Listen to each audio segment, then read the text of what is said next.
ఒకటవ తేదీ జూలై నెల 2026 సంవత్సరం. ఈరోజు దేవుని వాగ్దానము. లేవియకాండము 26వ అధ్యాయము 6వ వచనము. నేను మీకు క్షేమము కలుగజేసేదను.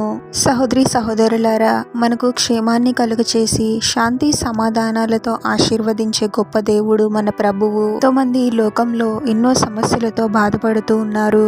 ఆర్థిక సమస్యలు, ఆరోగ్య సమస్యలు, ఆరోగ్యంగా ఉండి ఆర్థిక పరిస్థితి బాగున్నా మానసిక సమస్యలు, హృదయంలో ఏదో తెలియని భయము, ఆందోళన, రేపటి గురించి చింత, ఇవన్నీ మనిషికి ప్రశాంతత లేకుండా చేస్తూ ఉన్నాయి. అనవసరమైన గొడవలు, యుద్ధాలు, ప్రమాదాలు, శత్రువుల బాధ, ఇలా ఎన్నో సమస్యలు మనిషిని కలవర పెడుతూ ఉన్నాయి. కానీ ప్రభు అనుగ్రహించి శాంతి సమాధానాలు ఎంతో గొప్పవి. కానీ ప్రభు యొక్క కృప మనపై ఉంటే మనకు తెలియకుండానే మనలో గొప్ప శాంతి సమాధానం ఉంటాయి. అన్ని భయాల నుండి విడిపించబడి ప్రశాంతమైన జీవితాన్ని జీవిస్తాము. ప్రభు యొక్క ఆజ్ఞలను పాటించి లోబడి జీవించే వారిని ఆశీర్వాదములు వెంటాడుతాయి. ప్రభు అంటూ ఉన్నాడు, నేను మీకు క్షేమాన్ని కలుగజేస్తాను అని.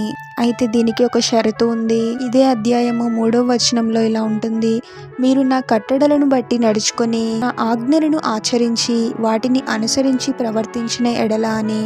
మనలో చాలా మంది ప్రభు చేత ఆశీర్వదింపబడాలి అని కోరుకుంటామే కానీ ప్రభు పట్ల విధేయతను కలిగి ఉండము, ఆజ్ఞలను పాటించము. ప్రభువునకు విరుద్ధమైన కార్యాలను చేస్తూ పాపపు జీవితాన్ని జీవిస్తూ ఉన్నప్పుడు మనము ఎలా ఆశీర్వదింపబడతాము? ఎప్పుడు ప్రభు మనకు ఏదో చేయాలి అని కోరుకుంటాము కానీ మన వంతుగా మనము ప్రభువునకు ఏం చేస్తున్నాము? మనల్ని మనం ప్రభువునకు సమర్పించుకొని జీవించాలి. లోకమంతా వ్యతిరేకిస్తూ ఉన్నప్పటికీ నేను ప్రభు కోసము నమ్మకంగా జీవిస్తాను అనే దృఢ సంకల్పం మనలో ఉండాలి. ప్రభువునకు నమ్మకంగా జీవించే వారికి ప్రభువు ప్రతి విషయంలోనూ తోడుగానే ఉంటాడు. వారికి క్షేమాన్ని కలుగజేసి గొప్ప శాంతి సమాధానాలను అనుగ్రహిస్తాడు. ప్రార్థన. పరిశుద్ధుడవకు ప్రభువా, మీ పరిశుద్ధమైన నామమునకు తరతరములు యుగయుగములు మహిమ కలుగును గాక. మరొక నూతన దినంలోనికి మమ్మల్ని క్షేమంగా ప్రవేశింపచేసిన దేవా, మీకే స్తోత్రం తండ్రి. ప్రతి పరిస్థితిలోనూ మీకు నమ్మకంగా జీవించడానికి మాకు సహాయం చేయండి ప్రభువా.